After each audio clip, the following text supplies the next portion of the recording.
franceinter.fr. Il est 13h30, c'est l'heure de la marche de l'histoire. Bonjour Jean Lebrun. Bonjour Patrick Boyer. Aujourd'hui Louis XI. Oui, un roi qui était assez peu préoccupé de musique. Bonjour, chers écouteurs. La marche de l'histoire.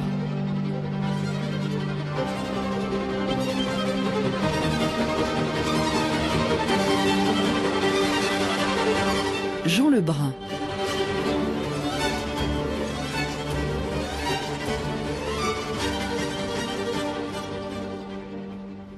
Louis XI, 1423-1483. Je pense qu'à aucun moment le roi ne doit être ni perdant ni ridiculisé. C'est trop grave. Il faut déplacer la responsabilité. Comment cela? Je vais vous faire arrêter, monseigneur. Vous serez jeté dans une oubliette si sombre que jamais plus vous ne reverrez le jour, ni personne. Et jamais qui que ce soit ne pourra implorer votre pardon. Seigneur, je suis démoniaque, j'y consens. Mais quel autre moyen de sauver la gloire et l'autorité du roi? Les oubliettes, voire les cages de fer, les coups tordus conçus par un dégénéré démoniaque, elle court encore, la légende noire du roi au chapeau. Et si Louis XI simplement n'avait été qu'un prince du Moyen-Âge, possédé comme les autres par l'esprit de guerre? Il s'estimait toutefois d'une essence dynastique supérieure puisque Dieu l'avait fait roi d'une France qui ne pouvait avoir d'égal. Né en 1423 dans la cité refuge de Bourges, élevé dans un pays en guerre, toute son intelligence et son imagination qui étaient grandes tendaient en conséquence vers un but unique, l'élargissement du territoire et de l'influence de la couronne. Il était peu préoccupé du jugement de la postérité, elle en a profité. France 3 diffuse ce 6 décembre un téléfilm, Qui est-ce qu'il est? Amable Sablon du Corail, bonjour. Bonjour. L'invité de la marche de l'histoire aujourd'hui publie, lui, le livre le plus complet qui puisse être chez Belin. Et vous y dites que c'était un roi non pas dégénéré supérieur, mais désespérément humain. Oui, absolument. Alors, il est assez difficile, évidemment, de définir en quelques mots la personnalité de Louis XI. Ce qu'on peut dire, c'est que c'est un personnage assez antipathique, égoïste, ingrat, assoiffé de pouvoir, dont la personnalité est dominée vraiment par deux traits de caractère essentiels. D'abord, sa volonté de puissance, et ensuite, un tempérament profondément angoissé. Et sa vie est une lutte constante entre l'ennui et l'angoisse. C'est un personnage très schopenhauerien. Voilà, c'est un personnage contrasté, mais qui reste malgré tout fascinant, parce que justement, ce qui a réussi à prendre le dessus, c'est sa volonté de puissance, et non l'angoisse, et non sa peur du futur et de l'avenir. Dans le jeu de l'intrigue et du coup, il aimait le danger, mais en même temps, il en avait peur. Exactement, oui. Alors, on va partir du début. Le roi naît à Bourges, dans le royaume réduit de son père, Charles VII, soigneusement éduqué, apparemment sage et bien morigéné. Oui, mais voilà que quelques missions que lui confie son père, il semble n'en faire qu'à sa tête. Louis, vous atteignez 20 ans. Il est juste que vous travaillez à la gloire de ce royaume. Aidez-moi à le pacifier. Vous le devez à la France, à moi-même et à votre propre avenir. Mon père est seigneur, je ne demande que cela. Nos ennemis ont repris Dieppe. Je suis persuadé que vous saurez les en déloger. Vous avez demandé à me voir, monsieur le sénéchal de Brézé. Oui, sire le roi. Et il m'en coûte de déranger mon souverain seigneur pour lui rendre compte d'une affaire des plus fâcheuses. Parlez, messire le sénéchal. Monseigneur le dauphin vient de prendre la tête de la praguerie. Il ne me suffisait pas de supporter la révolte des ducs d'Alençon, de Bourbon et de Bretagne, tous de mon sang. Il fallait encore que mon fils lui-même vînt jeter le trouble en ce royaume. Le roi daigne me faire excuse, mais j'apprends dans la minute que monseigneur le dauphin vient de tenter de soulever l'Agenais. Vous plairait-il, beau sénéchal, de prendre la plume? Aux ordres du roi. Monsieur, mon fils, vous êtes dauphin et vous avez montré à travers vos correspondances votre aptitude à gouverner le Dauphiné. Veuillez prendre tous les moyens itératifs pour gagner cette province que vous gouvernerez en mon nom. Alors, monseigneur le dauphin? Alors, nous allons faire du Dauphiné un État modèle. Un État, monseigneur? Je croyais qu'il s'agissait d'une province. Dès lors que nous la gouvernerons, elle prendra, soyez-en sûrs, les dimensions d'un royaume. Voilà, c'est itératif chez le jeune dauphin, toujours le même phénomène à répétition. Et puis, dans le Dauphiné, où il va s'installer à partir de 1446, exilé, il va y être pendant une dizaine d'années, ce sera la même chose. Il ne cesse de se distinguer de son père Charles VII, d'ignorer ses directives et de se retrouver en combinaison, en complot avec les princes, dans des pragueries. Oui, alors effectivement, son tempérament frondeur se manifeste très tôt, puisqu'à 16 ans, il prend la tête, au moins théoriquement, d'une grande révolte seigneuriale. Alors cette praguerie, c'est un petit peu une crise de croissance de l'État monarchique. En 1440, Charles VII se porte beaucoup mieux que 10 ans plus tôt. Il a reconquis une bonne partie de la France qui était auparavant aux mains des Anglais. Et bien sûr, il remet en place les institutions monarchiques qui étaient tombées en déliquescence pendant longtemps. Ce mouvement de réorganisation fâche évidemment un certain nombre de grands seigneurs et de grands princes, de princes du sang, qui s'estiment au fond assez mal récompensés de la fidélité qu'ils avaient témoignée à l'égard de Charles VII pendant les années noires. Cette praguerie va tourner court et au bout de 6 mois, le dauphin et ses complices sont obligés de solliciter la grâce de Charles VII. Et oui, c'est toujours comme ça. Ça va être la même chose dans le Dauphiné, qu'il aménage à sa façon, en reprenant le modèle fiscal et administratif du domaine royal. Cependant, et en 1457, il est obligé, sous la pression de Charles VII, son père, de déménager à la Cloche de Bois, et il se retrouve dans le duché de Bourgogne, chez son oncle, Philippe le Bon. Alors qu'est-ce que c'est que ce duché de Bourgogne? On ne va pas être obsédé par la présence de la Bourgogne aux côtés de Louis XI tout au long de l'émission. Mais enfin, quand même, ça va occuper beaucoup de place dans notre parcours. Alors la Bourgogne est déjà depuis longtemps un État transfrontalier, assez vaste, puisqu'il couvre à peu près 120 000 km², c'est-à-dire l'équivalent de 4 fois la Belgique actuelle, dont un tiers se trouve dans le Royaume de France et 2 tiers dans le Saint-Empire romain germanique. En France, le duc de Bourgogne tient le duché de Bourgogne, le comté d'Artois, les villes de Picardie qui ont été engagées par le roi de France. Vous dites c'est le premier vassal du roi de France. C'est le premier vassal et de très loin du roi de France. Il a le statut de premier pair de France. Ouais. Mais de l'autre côté, du côté de l'Empire, alors là, c'est le plus puissant prince de l'Empire. C'est le plus puissant prince de l'Empire, avec le roi de Bohême et le roi de Hongrie.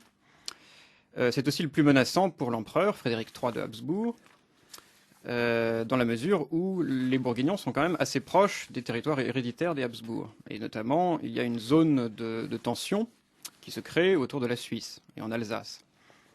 Donc, dans le Saint-Empire romain germanique, le duc de Bourgogne tient la Franche-Comté, mais surtout, il tient la plus grande partie des Pays-Bas, avec notamment le Brabant et la Hollande. C'est d'ailleurs là que notre futur Louis XI va trouver refuge, tel un coucou dans le nid du duc de Bourgogne. Absolument, on l'a souvent décrit comme étant un renard qui allait manger toutes les poules de Charles VII. Il coûtait cher quand même. Il coûtait horriblement cher, puisque la Bourgogne, contrairement à la France, n'avait pas de fiscalité permanente. Il y avait une fiscalité qui tendait à devenir permanente, mais enfin les heureux sujets du duc de Bourgogne, 1 an sur 2 à peu près, échappaient à l'impôt. Alors c'est là qu'il fait la connaissance du jeune Charles le Téméraire, qui, rassurez-moi, avait pour son père les meilleurs sentiments, et réciproquement, ça ne se passait pas à la cour de Bourgogne comme à la cour de France. Ah, il y avait aussi un vrai conflit entre le père et le fils, mais pour des raisons différentes. Décidément. Et surtout, il y avait quand même une vraie affection et un vrai respect du père pour le fils et inversement. 1461, le roi Charles VII meurt. Louis XI, il aurait pu rester en fait très longtemps à la cour de Bourgogne. Ah oui, si il a beaucoup prié d'ailleurs pour que son père aille dans un monde meilleur le plus vite possible. Il était mort un peu prématurément. Il est sacré, somptueusement, il prend donc le nom de Louis XI. C'est une alternance dans cette dynastie des Charles, les Louis. Alors on nous le présente souvent comme un homme d'État moderne. Dans le film de France 3, on voit une carte de la France et Louis XI la considère comme s'il était dans une classe de la République. Oui, ça c'est l'image traditionnelle, c'est le roman national français qui a été bâti sur un certain nombre de grandes personnalités, toutes plus ou moins interchangeables et qui toutes ressemblent plus ou moins soit à Charles de Gaulle, soit à Napoléon, soit à Louis XIV. Louis XI, en effet, était un homme de son temps, d'abord et avant tout. Et parmi les rois de France, vous avez quand même plusieurs catégories de rois de France. Vous avez les rois de France qui, comme Saint-Louis, pensent au bien-être de leurs sujets. Et puis vous avez les rois de France comme Philippe le Bel, qui pense d'abord à l'accroissement du pouvoir du roi à l'intérieur du royaume. Et ça, il est évident que Louis XI appartient à cette deuxième catégorie. Extension du domaine de la couronne et rentabilisation du domaine de la couronne. Tenez, voici maintenant comment en 1966, à la télévision déjà, on présentait le programme économique de Louis XI. Eh bien, mon bonhomme, où sont nos travaux? Les emblavures ont-elles été pénibles? Comment notre seigle? L'hiver a été rude. Dis-moi, quel est ton plus cher espoir et je l'accomplirai. Seigneur, terminez donc la guerre. Je rêve de saisons tranquilles comme ce paysan. Si j'ai la paix, je ferai beaucoup de choses. Je protégerai les industries de Lyon. Je ferai planter des milliers et des milliers d'arbres autour des villes pour assainir le sol et l'air. Je supprimerai toutes les douanes intérieures. J'accorderai le droit de circuler librement dans tout le royaume à tous les ménestrels, chanteurs et recordeurs de chansons. C'est un beau matin quand le roi est levé d'humeur. Une missive pour François Lejeune, général de finances à Montpellier. Monseigneur le général, j'estime que l'on ne fait pas assez pour le commerce des épices. Vous affecterez désormais la route des épices 4 galères. Vous aurez la concurrence de Venise. Tous les produits vénitiens d'importation seront frappés d'une taxe de 10% de valorem. L'étiquette vénitienne est très prisée. Nous organiserons la réclame. Nous monterons dans chaque ville des agences et des comptoirs qui seront chargés de faire mieux connaître notre marchandise. On n'achète pas l'inconnu, mais on se ruinerait pour acquérir du nouveau. Texte d'Arthur Comte, François Darbon dans le rôle de Louis XI, réalisation de Jean-Roger Cadet. Ah oui, c'est très moderne, nous dit Arthur Comte. Alors, c'est vrai que Louis XI se piquait un petit peu d'économie. Évidemment, il recherchait la prospérité de son royaume, non pas pour elle-même, mais pour le surcroît de puissance que ça pourrait lui donner.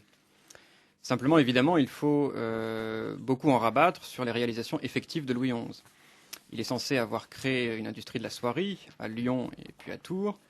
En fait, il a simplement subventionné un atelier de 7 ouvriers à Lyon, qu'il a ensuite fait transporter à Tours. Et un atelier qui était si florissant qu'en 1472, ils ont produit pour 700 livres ils ont vendu pour 700 livres de soierie qui avait coûté 1900 livres à fabriquer. Mais vous dites que dans tous les domaines, y compris dans celui qui vous intéresse beaucoup de la fiscalité, l'intérêt de Louis XI pour les questions ne dure pas longtemps. Non, c'est quelqu'un qui a horreur de l'administration. Pour lui, qui est d'abord et avant tout un politique passionné par les affaires politiques, l'administration, c'est l'affaire de techniciens, les fameux légistes, pour lesquels, contrairement aux idées reçues, il éprouve un profond mépris. Ce sont des gens que déjà au XIIIe siècle, Gilles de Rome qualifiait d'idiots politiques. Ce sont des gens prétentieux qui ont toujours une loi au bec, comme disait Philippe de Comines. Ce sont donc des techniciens, et lui veut se décharger sur ces techniciens de la gestion administrative de tout ce qui concerne la fiscalité et la justice. C'est un roi qui délègue. C'est un roi qui sait déléguer. Parce qu'il a eu l'expérience de la guerre, on parlera de sa politique étrangère dans un instant, avant l'expérience de l'administration. Il n'y a pas de politique financière moderne, il n'y a pas d'État moderne, c'est un prince du Moyen-Âge, c'est pas un homme d'État. Est-ce qu'il y a au moins une politique artistique, comme il y en a une en Bourgogne ? Non, pas du tout. Alors effectivement, c'est la grande différence entre la Bourgogne, les princes italiens et le roi de France. Enfin, ce roi de France-là, Louis XI. Louis XI, pourtant, a fait beaucoup construire. Il a fait construire, agrandir, reconstruire des églises qui avaient été détruites ou très abîmées par la guerre de Cent Ans. Il a fait construire un grand palais, le château du Plessis-du-Parc. Mais enfin, il ne s'intéressait pas du tout à l'architecture. Il raisonnait un peu comme un promoteur. Il disait à l'un de ses conseillers, tenez, faites-moi construire une église de tant de travées pour se gagner les faveurs de la Vierge. Il aime bien loger chez lui, loger un peu plus au large la Vierge. C'est un promoteur, c'est un calculateur. L'amour, point trop n'en faut non plus, juste pour l'hygiène. Et la table, pas d'excès, pas de temps à perdre. Ces baladins m'ennuient, me donnent sommeil. Vous êtes bien difficile, Renaud. Ce jongleur tout à l'heure m'a beaucoup amusé. Je donne ces fêtes pour ton plaisir.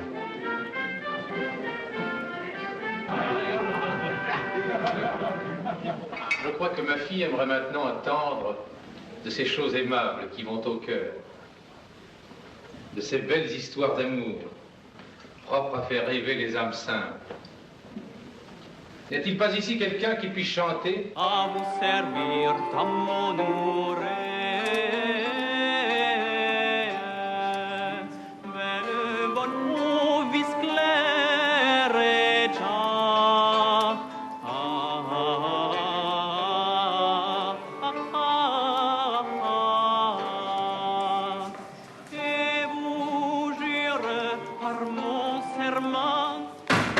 assez. Tes serments d'amour montent l'appétit. Retire-toi.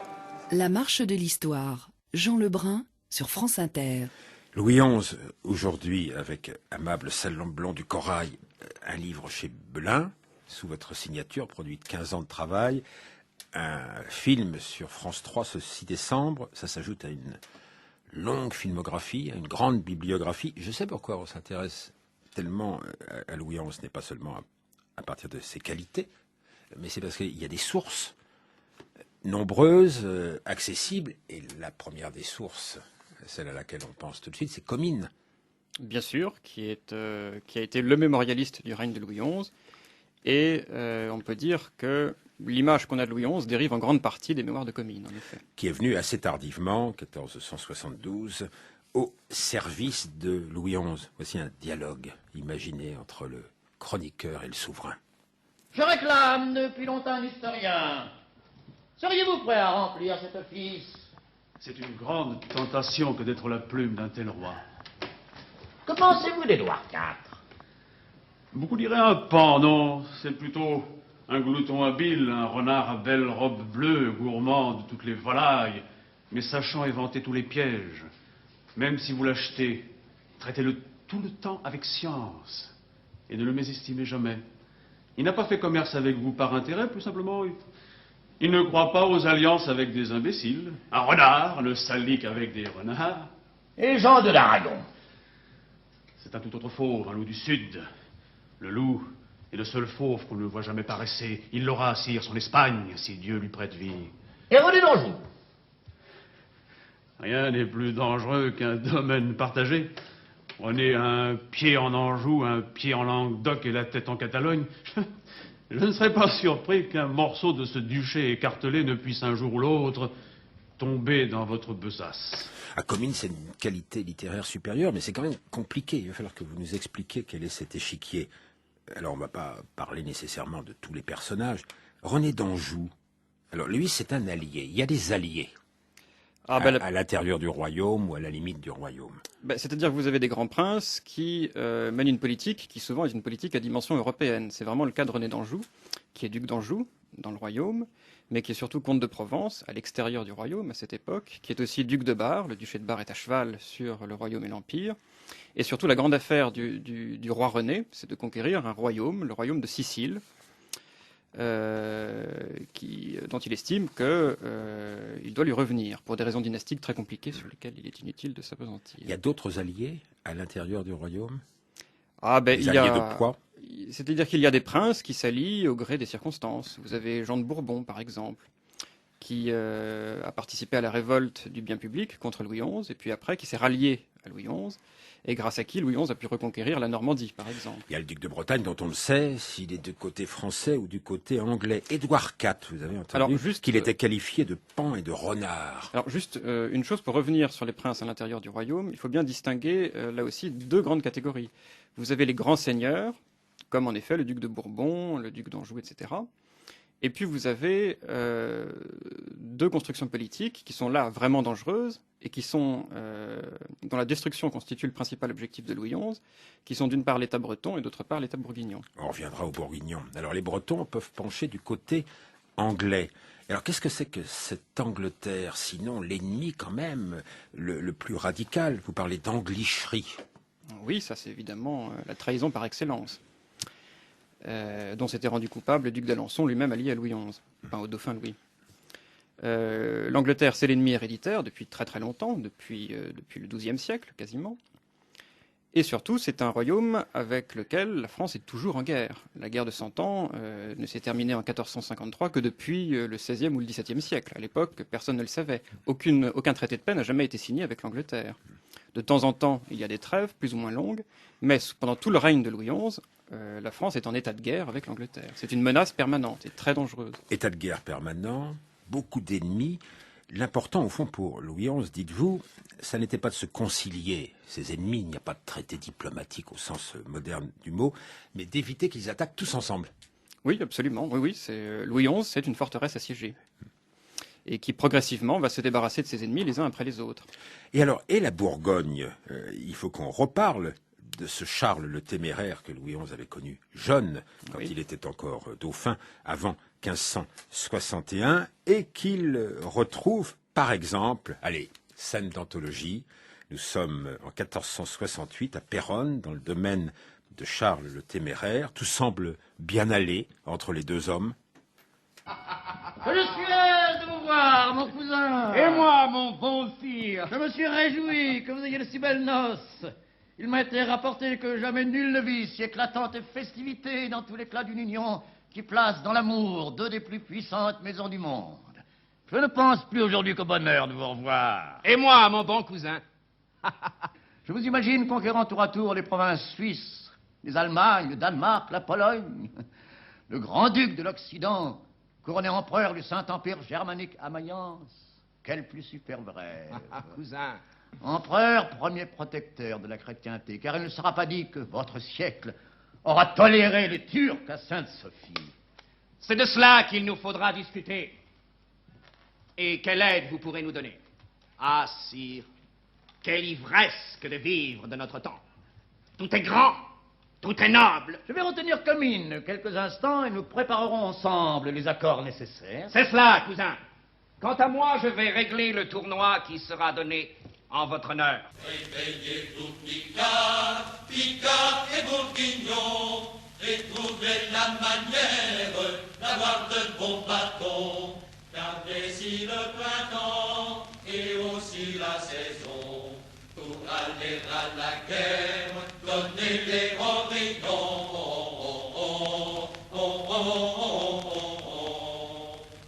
Premier temps, ça paraît commencer bien. Deuxième temps, ça finit en champ de guerre et pas en tournoi amical. La Bourgogne est toujours en hésitation sur son rôle parce que elle pourrait avoir intérêt à être un trait d'union, un intermédiaire entre toutes ces puissances qui se disputent le leadership. Et en même temps, elle est tentée, évidemment, de jouer le rôle premier. On voit le rêve d'empire de Charles le Téméraire qui est ici exprimé. Oui, alors effectivement, la Bourgogne a hésité entre deux politiques, l'une très bien incarnée par Philippe le Bon et l'autre par son fils Charles le Téméraire. Philippe le Bon est encore, par bien des aspects, un prince français. Et il a quelques scrupules quand même à s'opposer trop au roi de France. Il est allié à l'Angleterre parce qu'il ne peut pas faire autrement, parce que sinon il risquerait d'être écrasé par le roi de France qui est beaucoup plus puissant que lui, mais au fond ça l'indispose. Il tient à rester un prince français, c'est pour ça qu'il est présent au sacre et avec quel faste. En revanche, Charles le Téméraire, lui, assez rapidement, cherche vraiment à constituer un État indépendant. Alors l'entrevue commence bien, allez, racontez-nous quand même comment elle devient tragique et qu'elle finisse par être une humiliation, au moins dans un premier temps, pour le roi de France. Oui, alors c'est une affaire très complexe. En 1468, en octobre 1468, quand l'entrevue commence, effectivement, tout se passe bien parce que aussi bien le duc de Bourgogne que le roi de France, les deux personnages ont vraiment besoin de la paix. Charles le Téméraire est prêt à rentrer avec son armée aux Pays-Bas, et Louis XI est prêt à payer à Charles le Téméraire une énorme indemnité pour ça. En revanche, Louis XI insiste pour que Charles le Téméraire lui prête l'hommage vassalique, l'hommage lige, l'hommage envers et contre tous. Et c'est là qu'on voit que Louis XI n'a pas lutté contre la féodalité, au contraire, il s'est servi de la féodalité pour lutter contre les États dans l'État, qui étaient encore une fois la Bretagne et la Bourgogne. Il exige donc le serment envers et contre tous, qui interdit toute diplomatie indépendante à la Bourgogne. Charles le Téméraire s'y refuse, et les discussions achoppent sur ce point pendant 2 jours à peu près. Et puis surtout, survient un événement malheureux, le 11 octobre, c'est qu'on apprend qu'à Liège, les rebelles ont soi-disant massacré l'évêque de Liège et le gouverneur bourguignon. En réalité, il n'en est rien, et d'ailleurs très vite, on en sait un peu plus sur ce qui s'est réellement passé à Tongres, puisque c'est là que se trouvait l'évêque et le gouverneur bourguignon, et on sait que l'évêque a été relâché, et que le gouverneur bourguignon est prisonnier, mais en bonne santé. Mais le Téméraire reproche à Louis XI d'être le manipulateur. C'est ce que prétend... Et ne le relâche pas, lui. C'est ce que prétend Philippe de Comines. En réalité, il semble que ça ne s'est pas passé comme ça. Il semble que Charles le Téméraire s'est fâché après que Louis XI lui ait d'abord promis de l'accompagner à Liège pour châtier les rebelles, et ensuite se soit ravisé. C'est à ce moment-là qu'en effet, Charles le Téméraire fait fermer les portes de la ville de Péronne, et que là, Louis XI, en effet, court le risque d'être l'otage du duc de Bourgogne. Alors, il se tire de ce guêpier, et l'épreuve finale avec la Bourgogne, elle aura lieu un peu plus tard, en 1475-1476. Il s'agit pour Louis XI de désamorcer la coalition qui pourrait se monter contre lui, d'obtenir que la Bretagne, même sans enthousiasme, choisisse la communauté de destin avec la France, de desserrer l'étau anglais, de dissocier les Anglais des Bourguignons, et Charles le Téméraire est vaincu et meurt dans les conditions qu'on sait à Nancy. Alors, ce qu'on dit d'habitude en France, c'est bien, c'est la fin de la France médiévale, bientôt la Bretagne à son tour sera annexée. On pourrait avoir un regret quand même. La Bourgogne, c'est un beau rêve. C'est un rêve qui paraît tout à fait absurde aujourd'hui, mais c'est quelque chose qui était tout à fait concevable à l'époque. Certes, c'était un État très hétérogène, mais enfin, tout ce qui après, toutes les provinces, tout ce qui a pu après donner lieu à des provinces, à l'origine, c'était des constructions politiques volontaristes, comme la Normandie, taillée dans le vif de la Neustrie mérovingienne par les Normands, comme la Savoie, comme la Provence et comme bien d'autres futurs États européens. Et la Bourgogne, c'était l'héritière de feu la Lotharingie. Et du côté de Dijon, on regrette encore le duché de Philippe le Bon. 1479, première attaque de Louis XI. 1482, seconde attaque. Il se réfugie dans la religion. Votre frère est très pieux, mon prince. Il fait son devoir de chrétien. Il a même fait bâtir une chapelle à Saint-Émérance pour l'avoir guéri de la colique. N'ironisez pas. Il observe tous les devoirs du chrétien. Je le confesse chaque semaine. Il fait maigre le vendredi et le mercredi. Chaque semaine, il fait célébrer 39 messes en basque chantées. Chaque semaine, il s'agenouille pour laver les pieds de 13 mendiants. Quand il prit Dieppe aux Anglais, étant encore dauphin, il offrit à la Vierge qu'il vénère une statue de l'argent le plus pur et de la taille d'une femme vivante. Il va régulièrement porter ses dévotions à Saint-Claude, à Puy-Notre-Dame, à Notre-Dame de Sarance et à Rocamadour. Il n'est guère de séjour à Paris, si bref soit-il, où il ne s'agenouille devant l'autel de Notre-Dame. Il vénère toutes nos reliques et chaque fois, il laisse une obole, souvent importante. Mais simagrée et non dévotion. Il a recours à toutes sortes de guérisseurs et de sortilèges. Il va se faire envoyer des reliques par le sultan de Constantinople. Une drogue de Levant. Une drogue païenne. Relique, talisman, il a peur de la mort, il ne manifeste pas de sérénité, et en même temps, il n'est pas préoccupé de sa postérité, au point, par exemple, de ne pas se faire enterrer à Saint-Denis. Là aussi, c'est vraiment la particularité du personnage par rapport à Louis XIV, qui était obsédé par la gloire, et par rapport à Charles le Téméraire, qui voulait être le nouvel Alexandre, le nouveau César. Lui, ça lui est complètement équilatéral. Ce qu'il veut, c'est avoir le pouvoir le plus grand possible et s'étendre encore et encore et encore dans toute l'Europe. Merci à vous, Amable Sablon du Terrail, votre livre aux éditions Belin sur France 3, le 6 décembre à 20h35, le film d'Henri Hellemans.